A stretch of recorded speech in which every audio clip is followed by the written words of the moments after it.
On this episode of the John1911 Podcast, the Python is back. Cheap German Mausers, the real reason Freeze exited the milsurp business, and 2019 in review. Okay, good morning, everybody. This is Danny, Marky, and Freeze on episode 156 of the John1911 Podcast, and this is the last podcast of 2019. How's everybody doing today so far this morning? I'm good. I'm good. Somewhat holidayed out, but I'm good. Holidayed out? You didn't get any fix-it sticks from your family or anybody? No. I let the wife do all the shopping. She really enjoys it. I sit in the car and wait. I just can't get into it. The crowds and the whole scheme of things. Yeah, I understand. I don't think Freeze does any. You don't do any of that stuff in your house, do you? Oh, I mean, we have a Christmas Eve thing with the grandkids and stuff, but that's about it. I mean, yeah, but you have no authority whatsoever to buy any gifts for anybody, do you? Oh, no. I'm in that same regiment. I don't even think about gifts. Yeah, no, I'm just like, what did we get this year? Yeah. You're expected to show Christmas morning showered and shaved. And I mean, well, go ahead. The nice thing is, I got off this morning, and I'm actually taking the entire week off because I've been working 60, 70 hours a week for the past 2.5 months, and I'm just exhausted. So I'm actually taking the entire next week off, starting today. So, well, congratulations. We'll get you out of the range and shooting somewhat. Yeah, well, I'm definitely going to hit the range one day this week. But I need a day to kind of relax and recuperate. Yeah. We're a little busy this week right now anyway. And actually, because of that, I wanted to ask Danny about it because I was traveling and, I don't really quite know what I know. But I guess yesterday there was both an attack at a church in Texas and then an attack at a Hanukkah celebration in New York. Is that true? Is that how I understand that right? Yes, that is correct. A knife attack in New York and a shotgun attack in Texas. Oh, is it a shotgun? Is that what they've what has come out about Texas? Like, who is that dude? Do you know? I haven't found out anything, and the powers that be are being tight-lipped on who the actual assailant was. But I know that he got off one round, and then the security guy did a 25-yard point blank right into the assailant and got him. But did you notice if you've seen any of the video or pictures, there were 5 other parishioners that had guns drawn on them at the same time? Well, that's what I had heard, but I wasn't sure. I'd heard there were reports that there were 5, 6, or 7 people had also pulled out some equipment and done some stuff, but I didn't know if that was true, if that was internet baloney or no, it's actually true because I have seen the photos with the people with the arms in their hands. And what to me is ironic, that's Texas, and they have the right to have their weapons. New York with a knife attack with the mayor and all their gun control laws, the people were defenseless pretty much. Yeah, there's some kind of, I apologize for the noise. I'm actually sitting outside in a semi-public area. I thought it was going to be quiet, but I think like half the universe is now going to run dump trucks by me. So, but, so apparently I'm at the Mack truck convention. So, has anything come out about the guy in New York? Are they saying, I'm assuming he's probably going to end up being one of those new Israel kind of guys? The only thing that I seen was the police statement was they arrested a guy. That was it. No history, background. So it tends you to believe that they're trying to be politically correct with this. Yeah. Because we haven't really covered it too much on the podcast, but New York City, New York in general has become this major hotbed of anti-Semitism. That's really bizarre too. There's been 60 or 70 attacks on people of the Jewish faith in Brooklyn in 2019. People getting stabbed in the street or getting punched, just walking down the street, not crimes of opportunity you would think. And it's just you see this kind of behavior out of New York, and I can't help it. Not a little Schadenfreude here, but a Schadenfreude, but it's these people look at us in the Midwest like we're these backwards, hill jacks, and it's we protect our Jewish citizens. Right. We're brothers in arms out here. What the hell's going on in your crappy little city? It's just bizarre to me. I agree with you, Marky. It's a perfect scenario for a crime of opportunity. If you're defenseless, hey, why not? Well, It's also interesting that the attacker used a knife instead of a gun as well, because, it is New York. Yeah, and again, people that don't know anything about knife fighting, and I know a little bit. I know enough about knife fighting in the sense that in the world, in the land of the blind, the one-eyed man is king, and I'm the one-eyed man. Comes to knife fighting, and knives are I'm more afraid of knives than guns.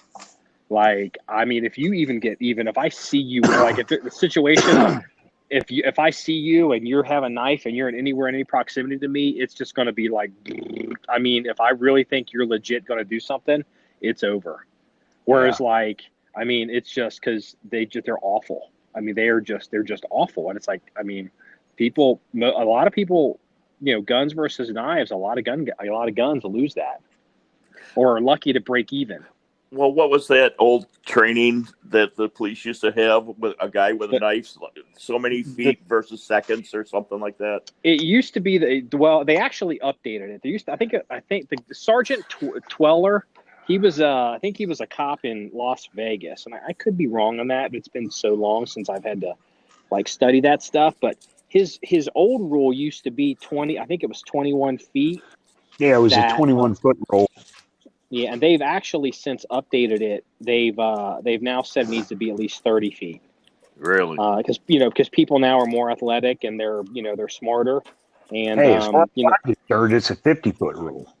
Yeah, 50. It's just they're just terrible. So, and that it's kind of sad to wrap up the year having to talk about that kind of stuff. But it was such a big news story, and I guess of course what'll happen is. New York will disappear because it's not politically correct. Texas will disappear because it's not politically correct. They'll be out of the news by January 2. You think they'll offset each other? I just think they'll drop it. Yeah, I think they'll both go away because it doesn't fit the left's agenda, and the media is always pushing the left's agenda. You got a guy stabbing people of Jewish persuasion in New York, and then you've got gun-toting parishioners taking down a bad guy in Texas, and neither one of those works for the leftist media today. No, it doesn't. Yeah, the leftist media doesn't want to talk about the Semitism in New York that's coming from. I hate to say it, but it's not white dudes in New York that are doing this. No, it's not.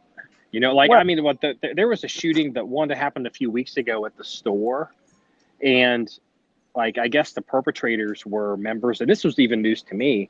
They're members of they're African American, and they were members of the New Israelite something church, and I'm like, okay, whatever. I didn't even. Well, apparently, this is traditionally a black church. Denomination, and apparently they believe that they're the real sons and daughters of Israel, chosen ones, and the chosen ones, and the current Jews are imposters, and it's insane. And actually, and here's the interesting thing, you remember Sandman Freeze? Remember the kid from Covington Catholic High School that the Oh guy yeah, was? yeah. Yes. That started off with an African American guy screaming and causing all kinds of trouble, and he was a member of that church. Really? I remember it was some new Israelite thing, and I'm like, I had no idea that was like an anti-Semitic. I would have figured they were, because sometimes there's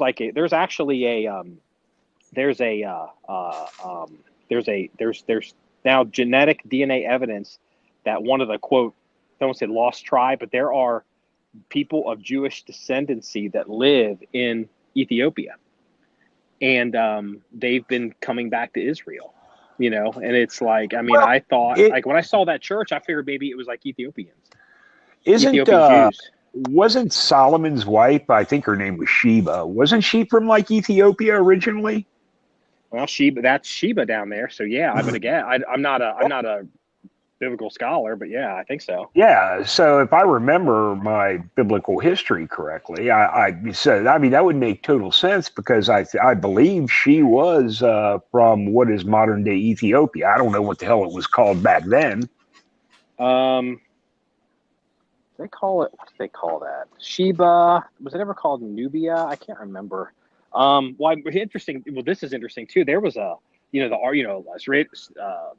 Raiders of the Lost Ark and the Ark of the Covenant and Indiana Jones. There was a big interest in that after those movies came out. And actually, there's a church or some kind of church, temple, synagogue thing in, I think, Ethiopia, not Eritrea, that supposedly has the Ark of the Covenant in it. You are correct. I actually just saw something about that on TV not too long ago. Oh, see, there you go. Hey, I came prepared. Hey, welcome to 2020. 2020 is going to come in strong, everybody. Yeah. So, but anyway, to talk about something fun, to get off of this, I don't know if I sent it to you guys because I've been so busy, but it seems to be that the rumors we've all been hearing for the past couple years are true. And Colt is imminently going to release a remanufactured Colt Python revolver. I heard about that. And, I seen that article also. And I think it's good. I mean, look, Colt's a mess. I mean, they're just as far as a company goes, they're a wreck. But in all fairness, I think re-releasing the Python's a good move for them.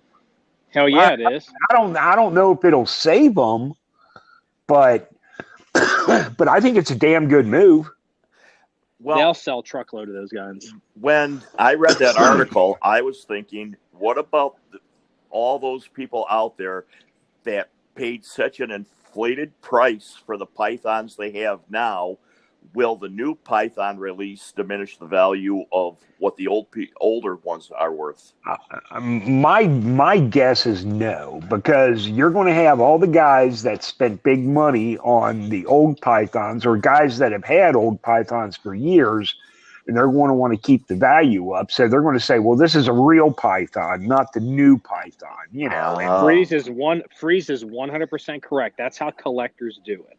Especially in the firearms industry. They will tell you that there's like Bufu magic in some gun made before a certain point, and so since you can't get them anymore, the ones you can get now are unobtainium. Like they lack that magic. And that's this argument like, oh yeah, we've all heard this. I mean, like I've repeated it, but I don't know if it's true. They're like, oh, the guys that the master craftsmen that had the ability to make the Python, they've all retired and died and all of this stuff. And it's like, well, I mean, it looks like Colt's making one, and I'll take a CNC computer controlled machined part as far as repeatability and tightness on a production line over a hand fitted one every time. Well, I mean, look, I don't necessarily agree with you on that for a couple different reasons. I don't disagree with the quality of the newer guns over the older guns. But where I disagree is from the from the collector point of view. Your old guns are always going to be a little bit more desirable. Oh yeah. Than the newer guns. Oh yeah. However, what you're going to have is the guys that have the older guns that still want to get $18,000 a gun for them. I'm exaggerating, of course. They're going to undervalue and underplay the new guns, saying, "Oh, I don't know what the MSRP is going to be on them." I've heard $1,600. Okay, so what they're going to do is they're going to sit there and say, "Oh yeah, you paid $1,600 for a gun that's worth $1,000." They're going to try to undervalue the new guns to overvalue their guns. I mean, Well, you know what? But to do a little bit more of a deep dive on that market, here's where you're correct. Then here are the people that are going to get hurt. You see because you and I have had this problem because we haven't made it public, but we've been trying to acquire a shooter grade Python for about 2 years, but I'm not going to overpay for it. Well, since they're not making any more Pythons, everybody treats them like they're made out of gold brick. And even if they're assed up and look like they've been through, they went through every sewer system between here and Chicago. And now the people that want a shooter grade gun are type collectors, kind of like we are, we just buy a new one because we still get the mechanical experience of them. I'm sure they'll pretend that the trigger pull on the older ones is better, and maybe it will be, but we'll see. But the thing is, the ones that are assed up, the ones that are actually well used, if they're closer to $2,000, $2,500, if they're under $3,000 in market value, they will be hurt by the new ones. Because why would I spend $2,700 on one that's assed up when I can buy a brand new one for $16,000? Yeah, well, and again, in typical gun fashion, if Colt has set the MSRP at 16, it means you can buy them for $14.50. Yeah, and apparently they didn't. What was the gun they released a year or two ago? Was it the Cobra or not a Cobra? Maybe it was a Cobra. I think it was a Cobra. Yeah, and so it was part of the Snake line. Yeah, and I think they sold plenty of those. They did, because they're great guns, and no one wants to pay what an original Cobra's going for today. Yeah. Well, Danny made a good point, because I had mentioned this to him, and because that's why I didn't know if I'd sent it to you, Freeze. But Danny goes offline. He goes, "Well, I guess this kind of explains the point that Freeze was making about Colt got out of the AR-15 business because nobody can make any money in AR-15s, and now it looks like maybe Colt decided, not because they don't want to sell AR-15s to civilians, they decided to put their money in a product that nobody else can make, and they're making the Python, which I think is similar."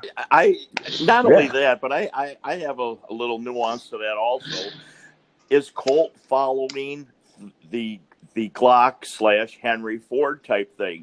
Glock is going to release the 22 because of brand loyalty and marketability and things like that. Do you think that's why Colt is doing the reintroducing of the Python? Oh, there's been pressure.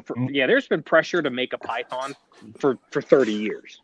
Well, there's been pressure you're right. But my thing is, I think Colt's they're fighting for survival right now. And I think they're looking at things and going, okay, people have been dying for a new Python for 30 years. If we want to stay in business, we need to generate cash. And the Python's the way to do it, because they're not making money on 1911s or AR-15s. We know that. Well, here's the real issue. Here's the real statement on this that the Colt guys don't ever want to hear, because if it's not a Colt, it's a copy. That you hear that all the time. You want the prancing pony or the Colt and all this. Yeah. Look, Colt as a company did not invent the AR-15. Colt as a company did not invent the 1911. They bought those designs. Colt does not have a storied history of actually inventing new designs and coming out with them in-house and them being commercially successful. Now, I know there's going to be some guys going to roll in and talk about some little military project where they sold like 4,000 of something.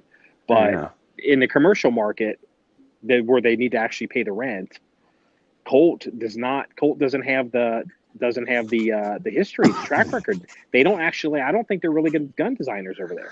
Yeah, well, in typical Colt fashion, the M16 bayonets that Colt made for their M16s during the Vietnam era were made in Germany by Eichhorn.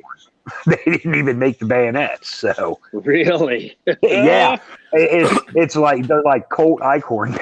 They got the Colt logo on it, but it's also got, I think it's Carl Eichhorn. They've been making bayonets for since prior to World War One. Well, back on the 1911, wasn't it John Browning that invented it, and he was working for Colt or something, or maybe they bought out the patent to it? They bought the patent from Browning. He didn't work for Colt, I don't believe. Yeah, Browning was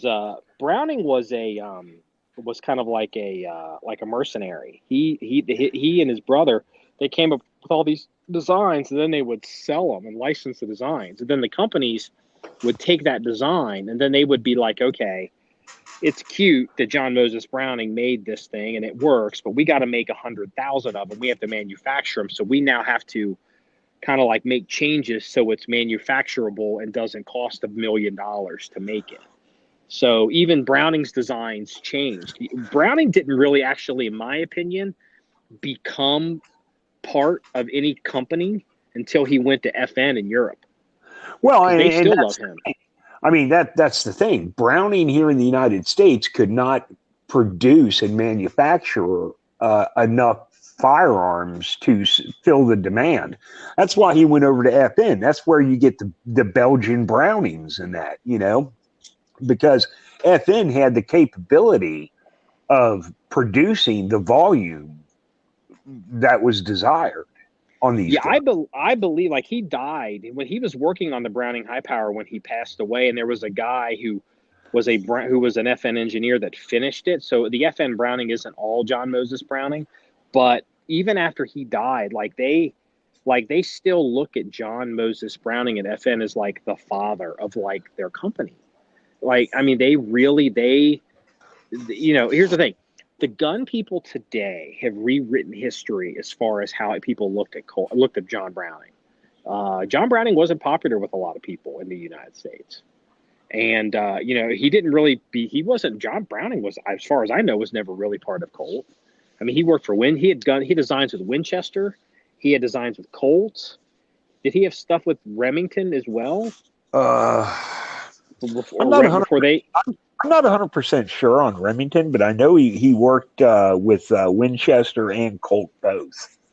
I mean, he worked. When you're a gun designer and that, I mean, you go to the big gun companies to work. Well, that's why, like, when you look at the A5, like, isn't there a Remington A5 and then FN Browning A5? Like, there's multiple companies that have made the A5. Remember the A5, Dandy. The A5 is the sporting version of the Rhodesian shotgun that we were shooting on video a few weeks ago. Okay, that's a John Browning gun. Well, yeah. My question would be, maybe I'm sure Freeze would know this, but the BAR, the Browning automatic rifle, who manufactured that in the 7.62? Colt. Oh, Colt did. Okay. The BAR was in 30-06. Oh, it was a 30-06. Okay. Yeah. The BAR is a World I era gun. The BAR was designed during the First World War to kind of deal with trench warfare, and actually didn't really come online right. I mean, the BAR did not really actually see much, if any, use during the First World War, because it basically came online in like 1918, right as the war was coming to an end. And who manufactured? Is that correct? And who manufactured Browning? No, Colt. It's the Colt BAR, right? Well, no, it's a BAR, Browning automatic rifle, but the main manufacturer of them was Colt, because Colt was the only one who really had the production facility that could produce them in numbers. So yeah, I mean, like Browning in Belgium didn't make those during World War I because they were a fucking war zone. No. You I think know, they're Colt. I believe the vast majority of them were made by Colt. Now, in typical war, Isn't there a variant called the Colt Monitor? That's a variant of the BAR. no, what you're talking about, it's called the CMMR, the Colt Monitor Machine Rifle, and that's what Colt ran it under. But you know, Winchester made them. Well, that's all during World War II, though, right? Like during World War II, everybody was making everything. I'm talking about World War One. When they were first made, weren't they just made by Colt? You know what? No, I don't believe so. I believe other companies made them as well. Because I mean, during World War One, man, they didn't make that many of them. They made most of them. Yeah. I mean, they made most of them after 1918. Yeah. But like during World War One, I believe, and God, someone's going to burn my ass on this. I think there was only like 150 of them that actually were manufactured that made the war in World War One, and they were all made by Colt. And again, here's what I'm going to do. If you're listening to this podcast and you know the specific numbers or answers to this, feel free to leave a comment below and bring us all up to speed on it so we can get it exactly right. So don't whack us. Don't whack Freeze. Yeah, please don't. But after World War One, you know, like in the 20s and 30s, like going up to World War II, there was like 100,000 of them made. By the way, they were big with the gangsters. I know all the movies show Tommy guns and shit, but honestly, a lot of your gangsters liked the BAR. Bonnie and Clyde were big fans of the BAR. I believe that. I believe that's what I think. The guy that finished off Bonnie and Clyde might have been using a BAR. I know Clyde Barrow was definitely known to use a BAR. Yeah. Danny, just so you know, there is a company in Ohio called Ohio Ordnance, and they actually have, I believe, they have some military contracts. They do service on BARs. They do service on, I think, 1919s, post and pre guns, and they do something else that they do. Like maybe I'm not even sure, but they make semi-auto BAR clones that are, you know, you can buy today. I think they're $4 or $5 grand, and then they're 30-06. But they did come out with a modernized BAR that, you know, hardly anyone's ever bought, and it's in 308, and it's got a shorter barrel, and it's got like pick rails on it, and uses I don't know what kind of magazine, probably like an Airtane I don't know what kind of mag, but it's a 308 gun. They call it the HCAR. I think it's HCAR, isn't it HCAR? Freeze? I'm not really 100% sure on that, because I mean, it's been a while since I've even looked at Ohio Ordnance. Yeah, so I was trying to score one there for a while, but we kind of got derailed on the ZB26 project that we will not talk about here. So, if it's okay, I actually have a gun question that was asked to me the other day. Sure, go ahead. On the Mauser, is there a price variance if it is stamped a Spanish Mauser, a German Mauser, an Argentine Mauser? As soon as you said there a price variance, the answer was yes. I mean, Mausers are. Oh my God. Mausers are as bad as Lugers and 1911s. And I'm not an expert on them. Freeze knows more about them than me. But the thing with Mausers is it's all about condition and provenance and variations. You can have some Mausers that are worth $60, and you can have some Mausers that are worth $60,000. Yeah. Which is the most expensive Mauser usually? If you can find an original SS K98 sniper rifle, I mean, that's the unicorn. And 99.999% of them will be fake. Yeah. Wow. Yeah. Yeah. Don't even. Yeah, don't even get us started on the whole fake stamping market. Yeah, because anyone says, "Oh, I got an SS marked Mauser," no, they don't. I mean, there's a very, very slim possibility that it's real, but there's a humongous possibility that it's not. Danny, let me give you a little background here on Freeze, just to kind of bring you up to speed on this in case you don't remember. Freeze is a longtime milsurp collector, and some years ago, he bought and sold and traded and researched and collected, and he determined that there was so much skullduggery going on in the World War II German market that he decided to exit the market because he did not want to get caught with fake stuff. Wow. Like he didn't like, cause somebody eventually is going to figure out how much stuff is fake and it's overpaid for, and it's going to be the musical chairs, and somebody's going to be left without a chair. And he decided, he's like, I'm getting the fuck out of this. Yeah, it wasn't. I mean, okay. To give you an example, World War II German daggers. Oh God. I mean, those things are so faked. In order to actually find out if it's real, you need to take a jeweler's loop and look at the grip panels and count the little rondel like petals in the pattern of the. I mean, it's crazy. Yeah, there's high end fakes out there, and it's industrial scale.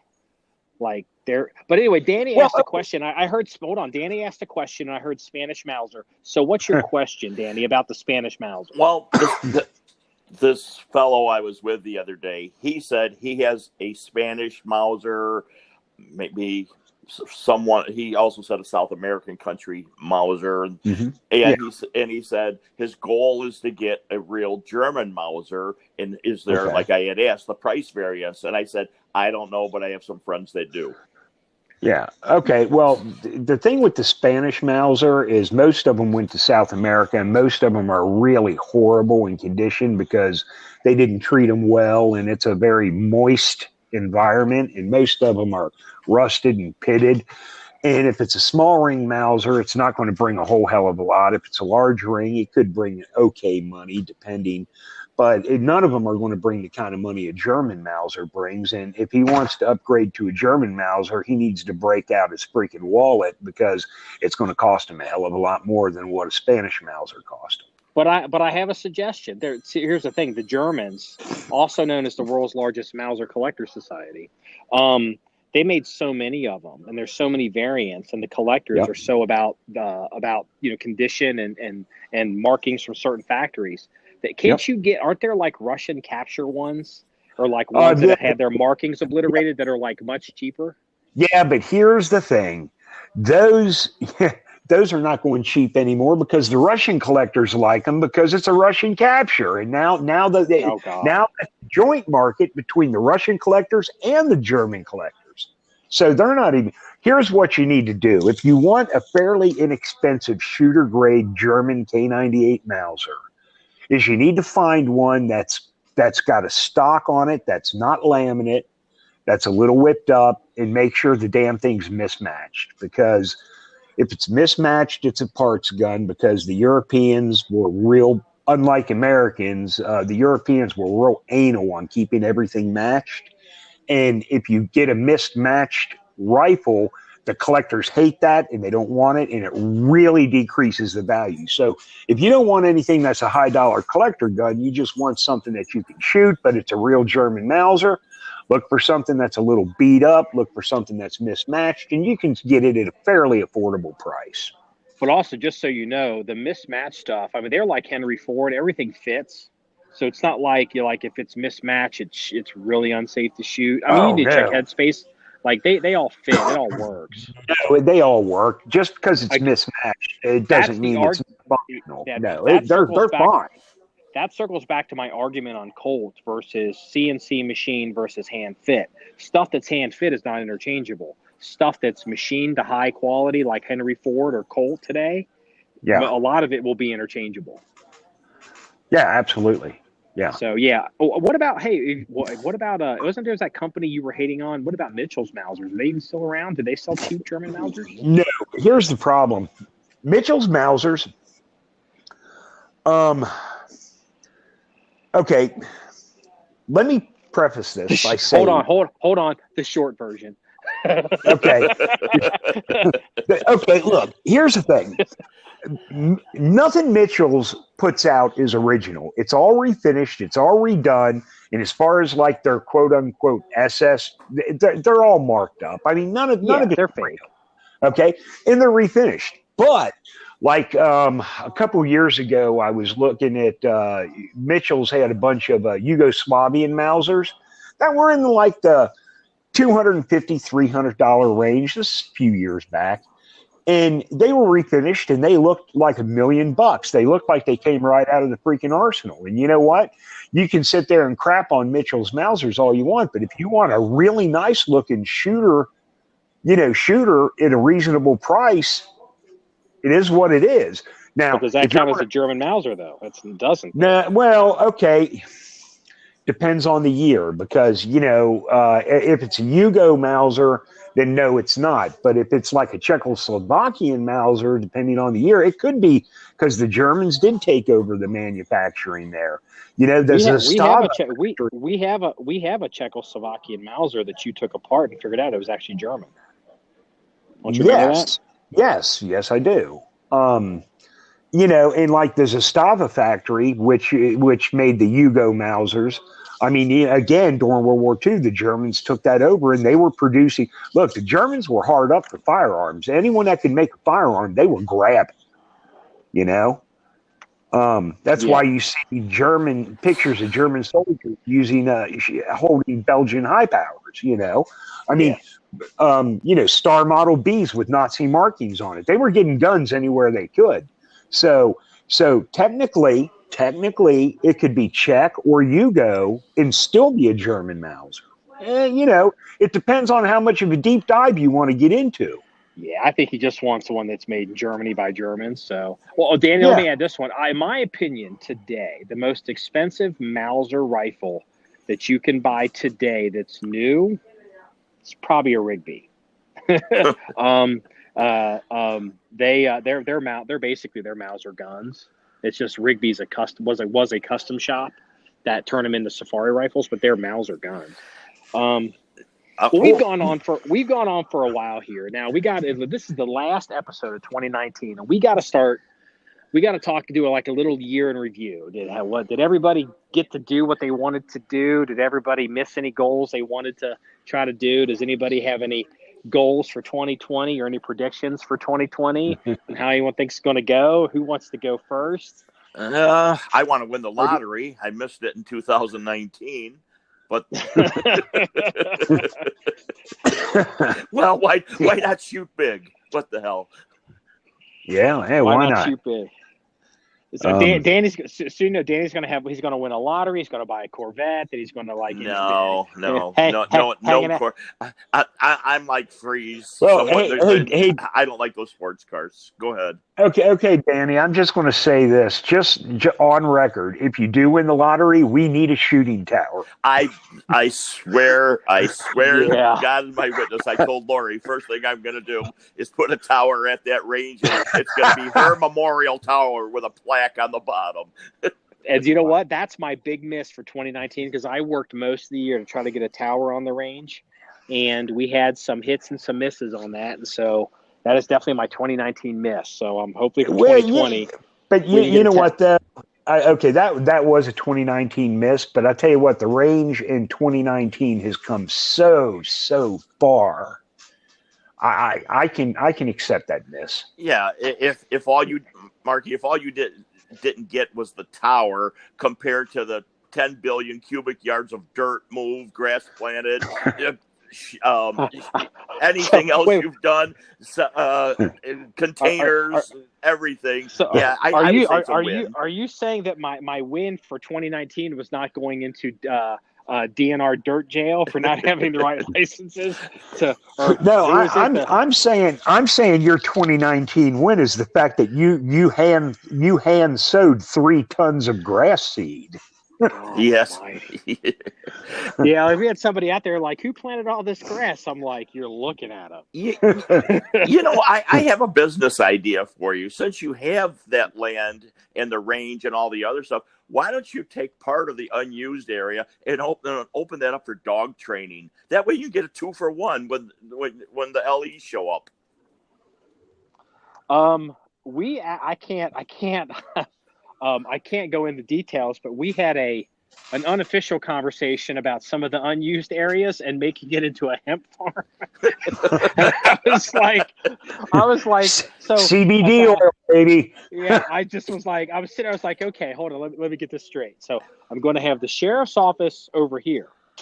And then, like 100 yards away, there's going to be a hemp farm over here. Explain to me how this is supposed to work, And I'm like, I'm being honest here. I'm literally like, dude, I've never even tried marijuana. Like, I don't even know. Like I see CBD. I don't even know. It's like that even legal? Like, I don't even know what that's for. I'm like, no, we're not going to be doing a damn hemp farm at the range. It's crazy. So there's the business plan for 2020. No hemp farm. No hemp 2020. Well, there's always opportunity. You have to just look for it. Unless Hunter Biden shows up and it's like, hey, Hunter Biden. Oh, here comes the politics. Wow. Yeah. Freaking. Okay, so my first, and I'm working on today, actually. I was working on it before we started texting earlier. I'm cleaning up a couple really nice pistols. That my first article, and it'll probably be my first video of 2020, is on a pair of 1875 Remingtons that I have in my possession right now, and they are fun cowboy guns, man. Pretty unusual guns. I definitely will agree with you on that. Yeah, I see those every day. I mean, it's an interesting story. Yeah, no, and I mean, but to hold a couple original, real 1875 Remingtons are just, man, it's just fun. And let me tell you something. When you watch the cowboy movies, and everyone's fast drawing and fanning and all this shit from the factories, these things are not smooth. Yeah. Well, see, this is a reflection of one's age and generation. See, you Freeze grew up with like probably Gunsmoke, and so you're enamored by the 6-shooter. See, myself, I would be enamored by like B.A. Baracus's Mini 14 from the 18. See, like if I had B.A.'s Mini 14, I would be like, oh man, this is so awesome. It's like a piece of history. Oh, what does that make me ball and cap then? Jeez. Well, it's funny you mentioned that. When I get done with the 1875 series, I've got some 1858s I'm going to be doing stuff on too. So a lot of fun stuff coming down the pike. Freeze, you never have a free minute. Never.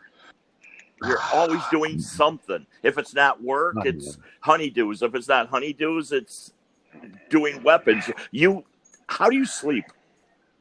I don't. Oh, actually, yeah, he does it. He really does. No, I don't. I don't get that much sleep. I mean, look, between my wife, my 2-3 girlfriends, work, the range. I mean, yeah. No wonder you don't Christmas shop. You'd get the names wrong on the card. Yeah, well, plus I can't afford to buy all the jewelry and all that shit. No. No, seriously. The real reason you had to sell your German gun collection. Hey, the mamas need what the mamas need. The truth finally comes out, player. Yeah. I'd like to be a fly on that wall. Well, Danny, any hits or misses for 2019 or hopes for 2020? Any history lessons? Any hits or misses? Like anything you missed in 2019 and anything you want to hope to hit on in 2020? I'm hoping for 2020 that, to be honest with you, you guys both know that I don't have to make trips to India as often. That's my hit. Yeah, that would be a big hit too. I mean, that would be big. Yes, it would. Yeah, and other than that, really, everything else is irrelevant. Are we still on for my steak dinner in January? Yes, we are. Yeah, I'll Okay, retext you the just date. making sure. We already got Okay. the room for the night and everything. Who's buying this steak dinner? You had to do that, didn't you? That's a bet. I lost the bet to Marky, so I'm on the. God, You're on the that pains me to say that more than you could ever realize. Yeah. When I'm sitting at the table at the Capitol Grill and the waiter comes up, they're gonna be like, "Would you like to hear tonight's specials?" I'll be like, "No, we'll be ordering off the menu, thank you." Kobe beef. I'll be having the thickest Wagyu you have in your walk-in. You know what? I was in Vegas for a meeting some years ago. This was, I think, the summer of 2008, and we were at a restaurant. Was that the year you bought the LMT lower? Yes, it might have been the same trip. Yeah, I think it might have been. And on the menu was some kind of steak. It was a cut, like it was like not like a whole animal. It was like a plate, and it was $400. Oh. At one of these casinos, and it was like, I'm just really curious. Like, so Danny, if there's a $400 cut at the Capitol Grill, I'll be parked at the White Castle. You tell me when you want to be. You'd be like, could we have that chopped up in an omelet? Ouch! Wow.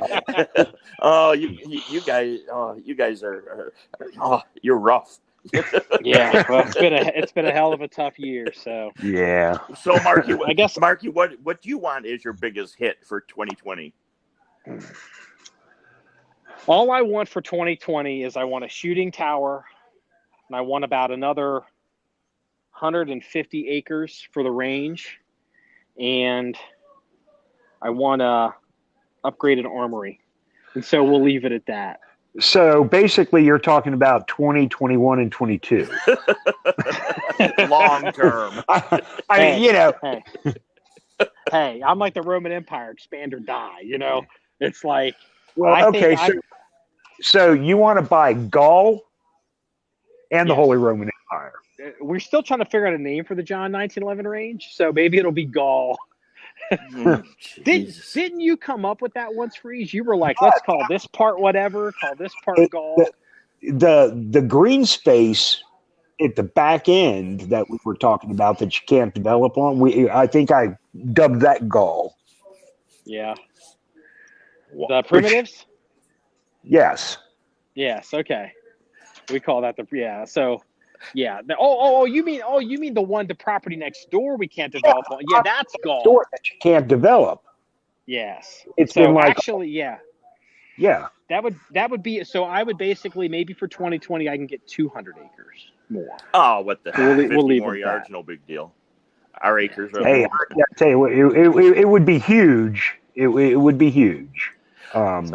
Expand or die. Yeah, one thing I would like to get back to real quick about the Texas shooting. Did you see that the guy that actually shot the perpetrator was at least 20 to 25 yards away? So right there enforces my belief of short shots are okay, but you have to long range practice with a handgun also. Well, sure. You need to be able to, here's the thing. Where I used to work, if we had the standard we had to hold was like for a backup, we had to be able to do a headshot at 25 yards. That was a standard we had to hold if you were going to run the backup. And that's not that difficult. You just have to actually work at it. Well, that's what the guy did yesterday. It was a headshot at 20. I think they said 20 Was yards. It a headshot? Yes, it was a headshot.